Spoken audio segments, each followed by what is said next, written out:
বাংলাদেশ ভারত রাজনৈতিক উত্তাপের প্রভাব এবার পড়ল ক্রিকেট মাঠেও। ভারত পাকিস্তান ম্যাচের পর নো হ্যান্ডশেক দেখা গেল বাংলাদেশ ভারত ম্যাচেও।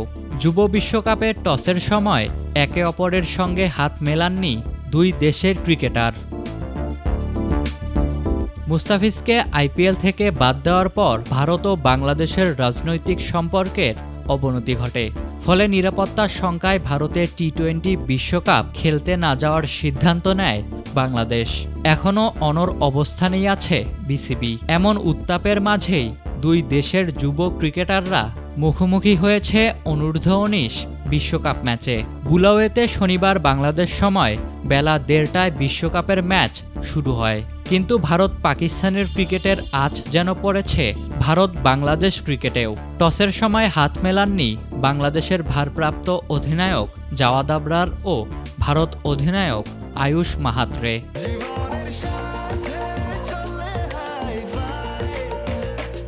স্বাস্থ্যকর অল টাইম হানিকম, সব সময় অল টাইম হেলদি লাইফ। তারা একে অপরকে এড়িয়ে গেছেন।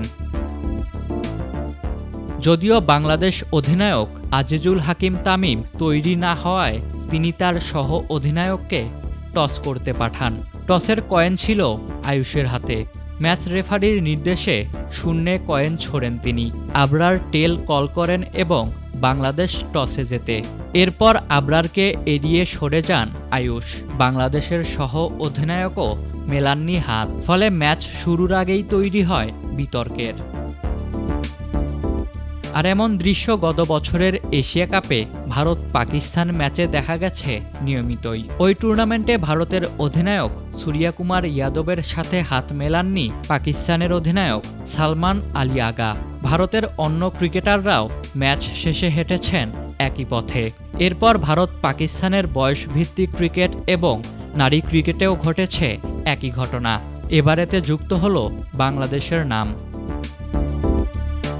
মূলত পহেলগাঁও হামলার প্রতিবাদে পাকিস্তান ক্রিকেটারদের এড়িয়ে চলার সিদ্ধান্ত নেয় সূর্যা কুমাররা। তবে যুব দলের বাংলাদেশের সাথে এমন আচরণ করার নির্দিষ্ট কোনো কারণ না থাকলেও সাম্প্রতিক সময়ে চলমান রাজনৈতিক পরিস্থিতি এর জন্য দায়ী।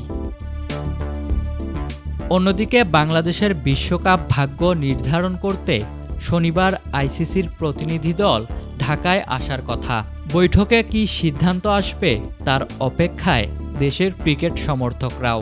তবে তার আগে ভারত বাংলাদেশের সম্পর্কের টানাপোড়েন 22 গজেও ছড়িয়ে পড়ল যুব বিশ্বকাপে। ইশতিয়াক মাহিন, ক্রিক ফ্রেঞ্জি।